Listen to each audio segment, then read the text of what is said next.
काल झालेल्या धुवांधार पावसामुळे तिलारी घाटातील वाहतुकीला आता ह्या पावसाळ्यामध्ये ब्रेक लागलेला आहे. घाटाच्या खाली एका मोरीचे काम सुरू होते.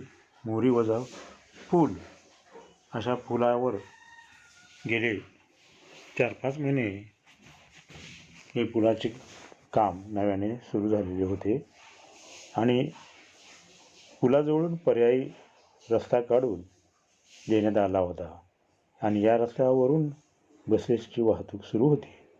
मात्र काल झालेल्या धुवांधार पावसामध्ये पर्यायी रस्ताच वाहून गेल्यामुळे आता हा मार्ग वाहतुकीला बंद केलेला आहे.